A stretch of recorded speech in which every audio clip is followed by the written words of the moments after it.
우리가 읽은 이 세 부분의 말씀과 그리고 다른 참고 관련 말씀을 통해서 웨스트민스터 대의리 문답 28번째 질문을 상고하도록 하겠습니다. 웨스트민스터 대의리 문답 28번째 질문은 이렇습니다. 현세에서 받는 죄의 형벌이 무엇입니까? 우리가 이 세상에서 삶을 살아가면서 그 죄의 형벌이 어떠한 것인가를 우리가 말씀을 통해서 깨닫고, 그리고 그런 죄의 형벌로부터 우리가 말씀을 읽었듯이 요한일서 4장 18절에 있는 말씀을 읽었듯이 그러한 형벌을 우리가 어떻게 믿음으로 극복할 수 있는가 하는 것을 우리가 말씀을 통해서 깨닫기를 원합니다. 그런데 웨스트민스터 대의리 문답 28번째 그 질문, 현세에서 받는 죄의 형벌은 무엇입니까? 라고 하는 그 질문에 대한 대답을 웨스트민스터 대의리 문답이 어떻게 대답해 주고 있는가를 제가 여러분들에게 읽어드리겠습니다. 현세에서 받는 죄의 형벌은 내적으로 정신의 맹목적이죠.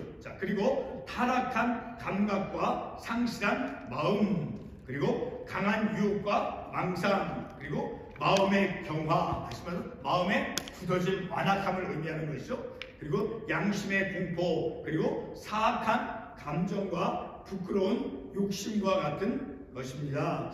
우리가 아주 엄밀하게 우리 자신의 삶을 이렇게 돌이켜볼 때, 우리가 어떤 큰 잘못을 했을 때, 어떤 알면서도 우리가 악한 불의한 그런 것을 행동을 했을 때 우리가 아마 경험한 것이 아마 이 가운데 답변 가운데 있을 것입니다. 예를 들어서 타락한 감각, 그리고 강한 어떤 유혹, 그런 것을 우리가 익히 우리가 경험했을 줄 압니다. 오늘 우리가 읽은 이 웨스트민스터 대의리 문답 28번째 그 대답, 그 웨스트민스터 대의리 문답 그 문답이 우리에게 대답해 주고 있는 그런 죄의 형벌이 어떠한 것인가, 그 죄의 형벌이 어떠한 것인가를 우리가 깨달을 때, 그런 죄의 형벌이 무엇인가라는 것을 우리가 만약에 깨닫는다고 하면 우리는 죄악된 그런 삶으로부터 벗어나야 한다는 것을 우리가 분명하게 깨달을 수 있는 것이죠. 왜냐하면 우리가 이 세상에서 삶을 살아가면서 죄를 범한다면 반드시 그 죄에 대한 형벌이 주어지기 때문인 것이죠. 우리가 그것을 어떻게 알 수 있느냐니까, 우리가 이 세상에서 삶을 살아가는 가운데 어떤 죄를 범했을 때 그 죄의 값이, 죄의 형벌이 어떠한 것인가 하는 것을 우리가 깨달을 수 있는 그 한 가지 예를 한번 생각해 보도록 하겠습니다. 어떠한 그런 부정적인 어떤 물질적인 이익을 얻기 위해서 우리는 때로는 그것을 서슴없이 욕심이 가득할 때 서슴없이 하거나 때로는 주저하면서, 그래서 그런 부끄러운 욕심을 우리가 취할 때가 있죠. 그래서 더 갖고자 하는 그런 마음, 어떤 탐욕이죠. 탐심과 같은, 그런 더 많이 갖고자 하는 탐욕이나 탐심, 이 모든 것들은 바로 우리의 선한 그 양심의 작용을, 그 선한 양심이 기능하는 그런 것을, 작용하는 것을 이제 깨뜨려 버린다라는 것을 우리가 알 수 있죠. 바로 이러한 내면적인 작용이 바로 죄의 형벌이다라는 거예요. 우리가 어떤 죄를 범하고 그 죄에 대해서 하나님께 고백하고 용서함을 받는 그런 것이 없이 우리가 삶을 살아갈 때 죄를 범함으로, 우리가 그 웨스트민스터 대의리 문답 대답에서 우리가 알 수 있듯이 어떠한 그 강한 유혹이나 또 어떤 마음의 경화, 완악해지는 것, 죄를 범하고 그 죄에 대해서 하나님께 고백하고 용서의 은혜를 입지 않고 계속해서 삶을 살아간다라고 하면 우리의 마음이 어떻게 되어진다는 것을 우리가 알 수 있을까요? 바로 마음이 완악해진다는 것을 우리의 경험으로 우리가 알 수 있는 것이죠.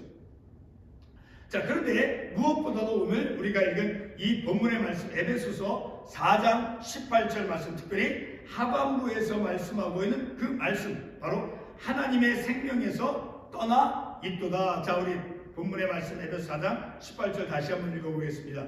그들의 총명이 어두워지고 그들 가운데 있는 무지함과 그들의 마음이 굳어짐으로 말미암아 하나님의 생명에서 떠나 있도다. 우리가 죄를 범하고 그 죄 문제를 해결하지 않고 우리가 삶을 살아간다라고 하면 에베소 4장 18절에는 그 말씀 그대로 총명이 어두워지고 그리고 그들 가운데는 무지함과, 그러니까 총명함이 하나님의 말씀을 깨달아서 영적으로 깨어 있어서 내가 무엇을 어떻게 해야 된다 하는 것을 이제 그런 것이 무뎌진다라는 거예요. 총명함이 어두워지고 무지함과, 그리고 마음이 완악해진다라는 거, 오늘 말씀에서는 마음이 굳어진다라고 말씀하고 있죠. 그래서 그런 것으로 말미암아 총명이 어두워지고 그리고 무지해지고 마음이 굳어짐으로 말미암아서 어떤 영적인 상태, 어떤 영적인 조건에 이르는다고 말씀하고 있습니까? 하나님의 생명에서 떠나 있도다. 자, 우리 이 말씀은 우리가 어떤 삶 속에서 죄를 범했을 때 그 죄의 문제를 해결하지 않고 삶을 살아갔을 때 바로 우리의 영적인 상태가 어떤 상태입니까? 하나님의 생명에서 떠나 있는 상태죠. 예를 들어서 우리가 자녀들을 교육할 때 자녀들이 엄마 아빠 부모의 말씀 혹은 학교에서 선생님의 그 바른 가르침의 말씀들을 듣지 않고 그들이 생활할 때 바로 부모님의 영향력 아래서 벗어나 있죠. 부모님의 그 가르침, 선생님의 그 가르침으로부터 벗어나 있을 때 그들이 어떤 행동을 합니까? 잘못되어진, 타락을 하고 탈선을 하고 잘못되어진 행동을 하는 것을 우리가 가정교육이나 또 학교 생활을 통해서 우리가 어렸을 때 그런 것을 통해서 우리가 이렇게 알 수 있게 되어지는 거죠. 자, 이렇게 오늘 우리가 읽은 에베소 4장 18절 말씀에서 바로 하나님의 생명에서 떠나 있도다. 바로 하나님의 생명에서 떠나 있으므로 마음이 완악해지고 그리고 어떤 사악한 감정을 갖게 되어진다라는 것이죠. 그래서 바로 하나님의 생명에서 떠나 있도다라고 하는 그 말씀이 아주 우리에게 더욱 분명하게 죄의 형벌이 무엇인가라는 것을 우리에게 가르쳐주고 있죠. 자, 그러면 하나님의 생명에서 떠나 있는 그 구체적인 모습이 무엇이겠습니까? 우리 골로새서 1장 21절 말씀을 한번 찾아가 보겠습니다. 골로새서 1장 21절 말씀. 골로새서 1장 21절 말씀 같이 한번 읽어보겠습니다. 전에 악한 행실로 멀리 떠나 마음으로 원수가 되었던 너희를. 자, 그렇죠. 악한 행실로 말미암아, 그렇죠. 악한 행실을 행할 때는 마음에 불의한 생각, 그렇죠. 부패한 그런 마음 생각, 그런 것을 가지고 바로 악한 행실을 하죠. 그때는 어떤 영적인 조건 상태가 되는 것입니까? 바로 마음으로 하나님과 원수가 되어 있는 상태다라고 분명히 말씀해 주고 있죠. 바로 이렇게 하나님의 생명에서 떠나 있는 그 상태는 바로 악한 행실로서 마음으로 하나님으로부터 멀리 떠나, 그래서 하나님과 원수되어진 그런 상태를 말씀한다라는 것을 우리가 이 말씀을 통해서 알 수 있게 되어지니까 행위로서 하나님께 적대적인 그런 영적인 조건이 되어지는 거죠. 하나님께 내 행위를 악한 행위로 말미암아 하나님과 원수된 그런 영적인 조건을 이룬다라는 거예요. 자, 그래서 거짓된 마음 혹은 어떤 불의하고 그런 부패한 생각으로 행하는 그런 사람, 부패하고 불의한 마음, 불의한 생각, 그런 부패하고 거짓된 마음이나 부패하거나 불의한 그런 마음과 생각으로 행하는 사람은 바로 어떤 사람입니까? 악한 행실을 하는 사람들이죠.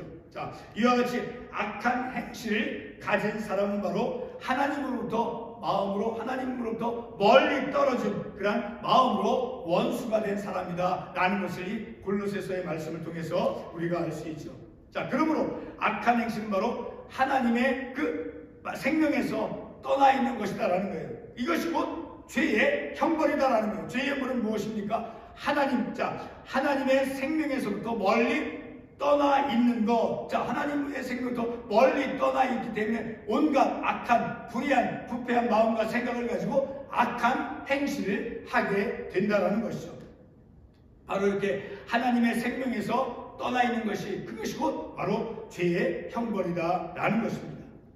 계속해서 본문은 우리가 읽은 에베소 본문 말씀은 무지함과 마음의 굳어짐을 말씀해 주고 있죠. 자, 이것이 곧 죄의 형벌이다라고 오늘 우리가 읽은 웨스트민스터 대의리 문답은 우리에게 대답을 해 주고 있는 것이죠.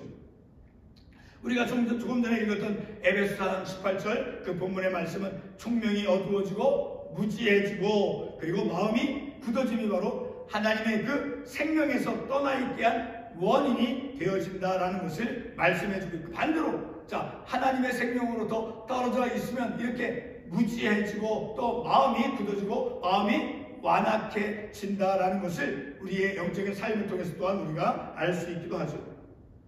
성도 여러분, 우리가 죄를 짓고 죄를 회개하지 않고 하나님의 용서를 받지 않는 제 삶을 살아갈 때 바로 사람은 하나님에 대해서 무지해지고 그리고 마음이 굳어지죠. 자, 우리는 요한복음 13장 2절과 그리고 마태복음 27장 3절로 5절에 있는 그 가룟 유다의 그 자살의 사건, 자, 가룟 유다를 통해서 우리가 그것을 알 수 있습니다. 자, 우리 한번 요한복음 먼저 마태복음 27장 3절로 5절의 말씀을 보겠습니다. 마태복음 27장 3절로 5절 말씀. 마태복음 27장 3절과 5절 보면 그때 예수를 판 유다가 은 30에 유다가 예수님을 팔았죠. 그렇죠? 빌라도 총독에게 넘겨줬죠. 그때 예수를 판 유다가 그의 정죄됨을 보고 스스로 뉘우쳐 그 은 30을 대제사장들과 장로들에게 도로 갖다 주며 5절 말씀에 보면은 유다가 은을 성수에 던져놓고 물로 가서 스스로 목매어 죽은지라. 바로 유다가 스스로 목매어 죽였죠. 은 30을 받고 예수님을 팔아 넘겼던 그런 가룟 유다. 자, 계속해서 요한복음 13장 23절의 말씀도 보겠습니다. 요한복음 13장 2절 말씀. 요한복음 13장 2절 말씀. 마귀가 벌써 시몬의 아들 가룟 유다의 마음에 예수를 팔려는 생각을 넣었더라. 자, 우리는 이런 가룟 유다가 그 예수님을 팔아넘긴 그러한 죄, 자, 그러한 가룟 유다의 죄를 통해서 그의 마음이 총명이 어두워졌고 무지해졌고 죄의 마음이 굳어진, 마음이 완악해진, 자, 그런 죄의 형벌을 받았음을 우리가 말씀을 통해서 알 수 있죠. 자, 바로 그것은 그런 죄의 형벌을 받은 것은 바로 예수님을 그가 은 30에 받고 빌라도 총독에게 넘겨준 그런 죄, 그 죄의 형벌로서 그의 마음이 굳어졌고 무지해졌다라는 것을 우리가 말씀을 통해서 알 수 있죠. 다시 말해 하나님의 생명에서 떠난, 하나님의 생명으로부터 떠나 있는 그런 악한 행실 가운데 그가 있었기 때문이다 라는 것이죠. 마음의 굳어짐은 바로 성령, 그 성령을 거절함으로 나타난다라는 것을 우리가 사울의 경우를 통해서 알 수 있습니다. 자, 우리 사무엘상 15장 23절과 26절 말씀도 한번 보겠습니다. 사무엘상 15장 23절과 26절 말씀.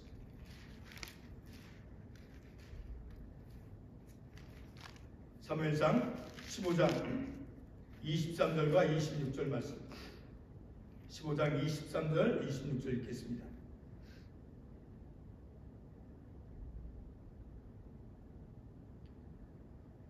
이는 거역하는 것은 점치는 죄와 같고 완고하는 것은 사신 우상에게 절하는 죄와 같음이라. 왕이 여호와의 말씀을 버렸으므로 하나님의 말씀을 버린 그 자체가 성령을 거절하는 죄다라는 거예요. 자, 또 한번 이 사울왕이 여호와의 말씀을 버렸다라는 것이 나와요. 자, 26절 말씀. 사무엘이 사울에게 이르되 나는 왕과 함께 돌아가지 아니하리니 이는 왕이 여호와의 말씀을 버렸으므로. 바로 하나님의 말씀을 버린 그것이 성령을 거절하는 죄다라는 것을 우리가 이 말씀을 통해서 알 수 있어요. 계속해서 사무엘상 16장 14절 말씀도 보겠습니다. 사무엘상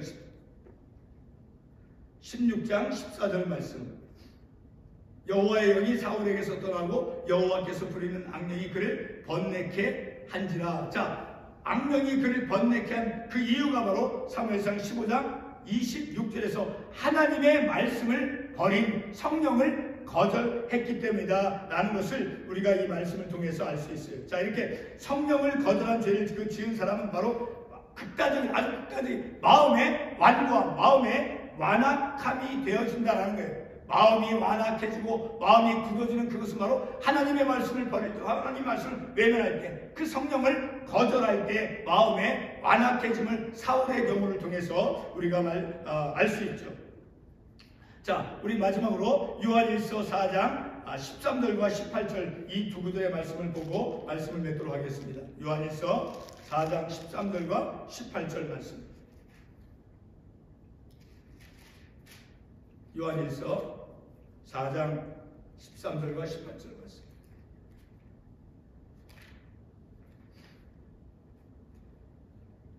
요한일서 4장 13절 말씀 먼저 읽겠습니다.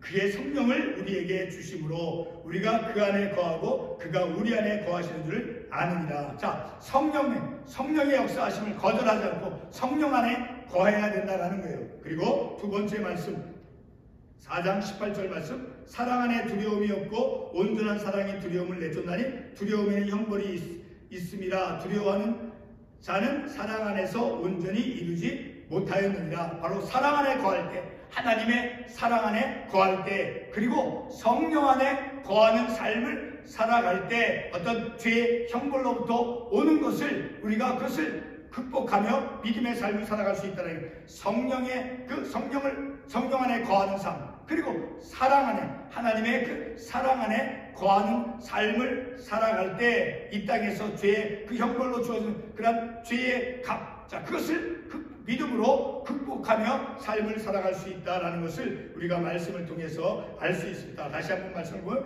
그의 성령을 우리에게 주심으로 우리가 그 안에 거하고 그가 우리 안에 거하시는 줄을 아느니라. 늘 성령의 인도하심을 따라 삶을 살아가며 말씀을 버리거나 말씀을 외면하지 않고, 그리고 요한일서 4장 18절에서 말씀하고 있듯이 사랑 안에는 무엇이 없다라고 말씀하고 있습니까? 사랑 안에 두려움이 없고, 어떤 사랑입니까? 세속적인 사랑을 의미하는 것이 아니라 하나님 말씀한 그리스도 예수를 사랑하는 하나님의 사랑, 그 하나님의 사랑 안에 거할 때 두려움이 없고, 그리고 그 온전한 사랑이 우리 안에 있는 두려움을 내쫓는다라고 말씀하고 있죠. 그러므로 우리는 이 땅에서 믿음의 삶을 살아갈 때 어떤 죄의 값으로 인한 그런 형벌, 자, 그런 것을 믿음으로 극복하는 삶을 살아가는 그 길은 바로 성령 안에 거하는 삶과 그리고 사랑 안에 거하는 우리의 삶이 되어진다는 것을 우리가 말씀을 통해서 깨닫는 것입니다. 기도하겠습니다.